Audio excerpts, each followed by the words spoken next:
Terry Lynn, Traveling Artista. Here I'm going to do some demos of some very simple images using watercolor brushstrokes. I've lightly sprayed the paper just to give it some dampness and a little texture that will be picked up as I draw the brush across it. Notice how the stems, the trunk, and the branches are very loose. I'm holding my brush way back on the handle, trying to keep a nice looseness.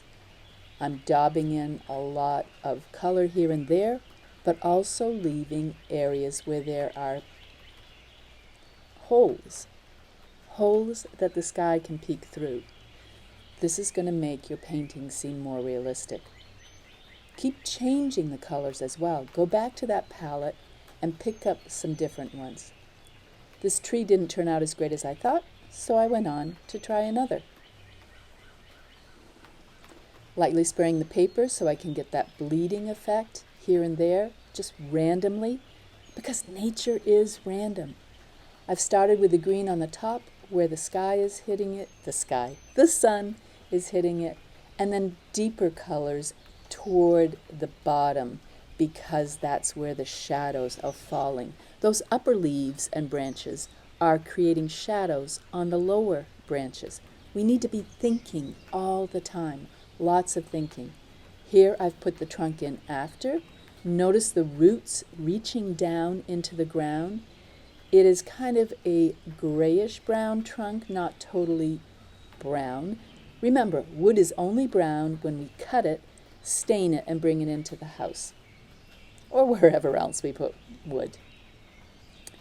Bark is more gray. Couple little finishing branches, tiny details on the tip top of that paintbrush. A little dabbing to get more texture. This is the paper I'm using for this one. It's not an expensive paper, but I'm just warming up and doing some great brush strokes. So I'm not concerned about making a wonderful painting here, just about practicing. Practice is important. I'll use a lot of older paper, like paper that I've painted on one side, and turn it over to practice on the back side. Might as well use it up. Here I am mixing a nice sap green color. Notice I added in a little burnt umber to make it just not bright green. That's not always what you want. Thinking all the time, thinking. Those top branches are very thin and reaching up. They're tiny. And then there's some thickness in the middle as some branches are coming toward you, some are going away. I've added a little bit more blue to kind of soften and push this tree back. A little trunk in there. Meanwhile, I'm also considering composition. I have somewhat divided mentally my painting and my paper into thirds. So by doing the intersection of thirds, as we discuss in class, that is going to give you a more dynamic composition. Again, notice how I'm constantly, slightly changing the color. The original color will still tie these trees together as if they're the same type or in the same area. But as I go down, I'll pick up a little other color. Maybe a little burnt sienna, that brick color, maybe a little extra blue to push it back. Just something to vary it so it's not one flat color.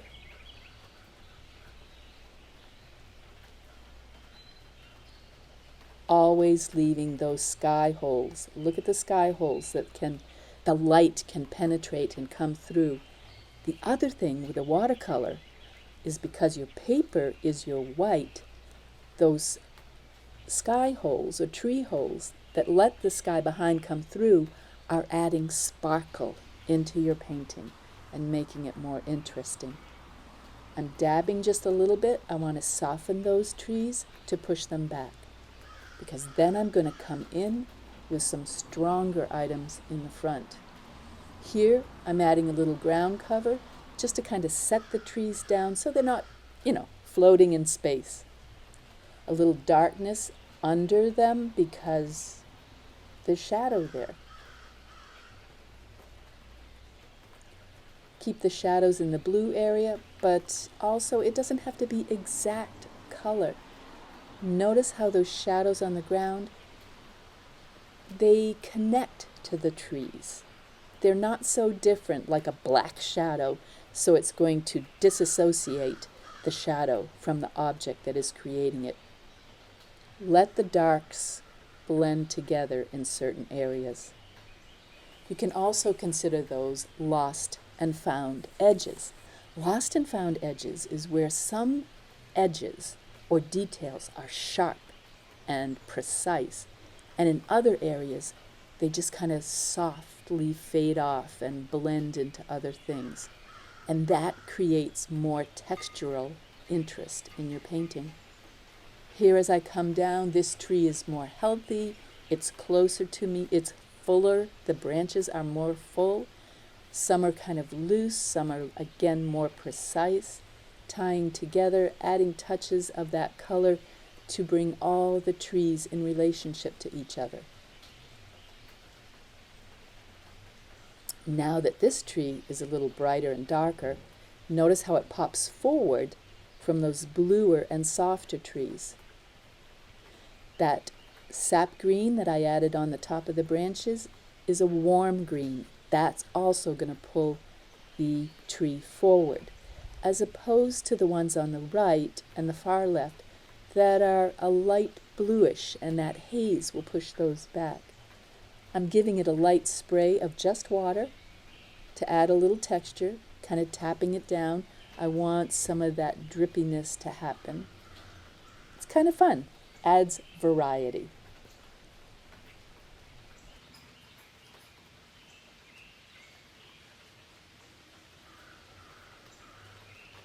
Watercolor takes a good amount of thinking and planning, but you also often have to work quickly before some of the edges dry.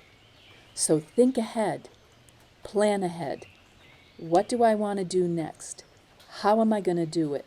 And then once you've made those decisions, do them quickly and with confidence.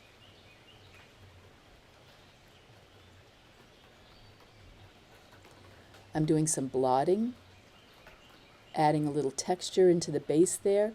And what that paper towel is doing is picking up some of the areas that are still slightly damp and just blot it once and then lift it and don't go back. Don't blot, blot, blot. It'll just blot it all out. This is an older piece of paper that didn't work out so well, so I just washed it off with water and a sponge very lightly. I let that dry, and now I'm coming in with some more trees. Remember, the upper branches reach up toward the sun. As the tree goes down, the middle branches are heavier, so they reach out with the tip slightly up. And then the bottom branches are heavy and thicker, and they reach down to the ground. But again, the tips, the growing tips, still try to reach up to the sun somewhat. A little variegation in the color, thinking about where is the trunk going to be. I'm spraying. See how I covered the top part and put the spray at the base to kind of let that bleed into a shadow area. And I don't have to totally control it. It creates more interesting patterns if I let the water and the paper and the paint kind of do what it wants to do. Remember, with watercolor, it's a partnership. You might have some ideas what you want it to do, but because of the nature of the medium, it's going to kind of take on its own personality as well. So learn to go back and forth with it, in and out, and decide. I kind of like what this did because that initial washed away painting has created a hazy effect in the background of this little sketch. I added in a hint of magenta or an alizarin crimson just to add some interest in color. Some deep ultramarine blue for the shadow under the tree and within the thicker part of the tree. As it's still slightly damp but not wet, You want it to lose that glistening sheen and just look slightly damp. Then I added in some salt. I'm going to kind of stay away from the salt area, add some details into the branches, and that salt will add a very subtle texture. Since it's drier now, I can add some detailed branches on top of the more blended branches. Use interesting brushstrokes all the time and always in the direction of where you want them. These branches are growing down, these are going up, so know what is going on in each brushstroke and make it count.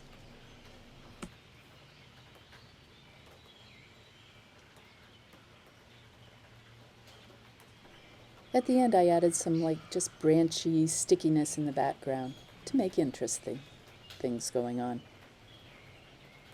Using this paper now, notice somehow it got bled into by something, I don't even know what that is. But if I ever frame something with this paper, I will just cut that out or mat it out so it doesn't show. A little light intermittent spray, that is not wetting the paper all over evenly. It's just leaving dots of water that will bleed into my painting. You can really wet the paper or just add a little bit of dots here and there from the spray bottle. I have a little picture that I'm working from.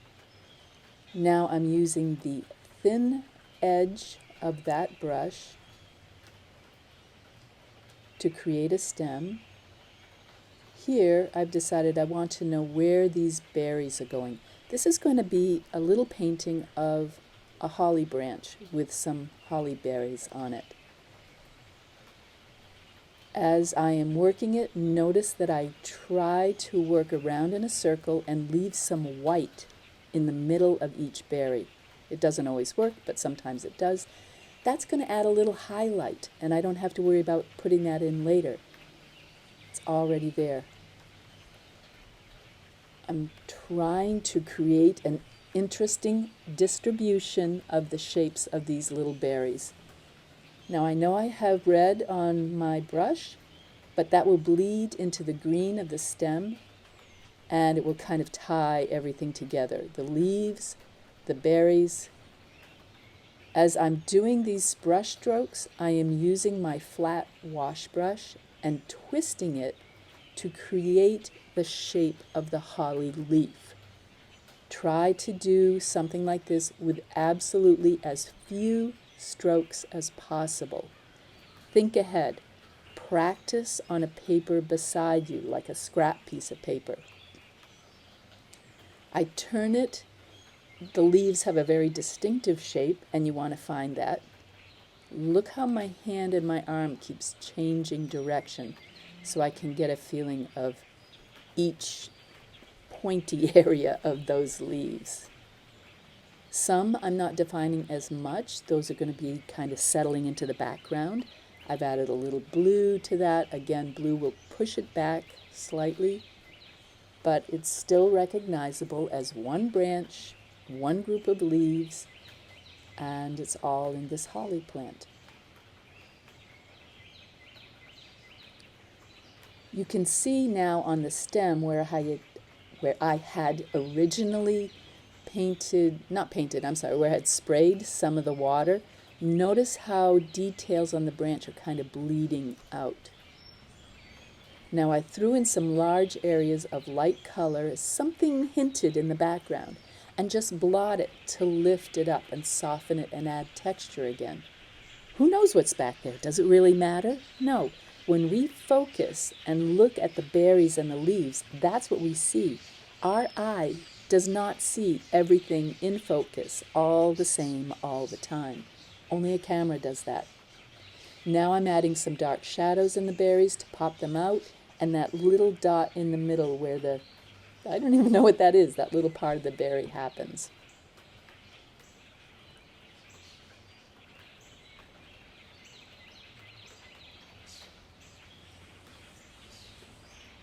I'll come in after and add some veins in those leaves when it's dry.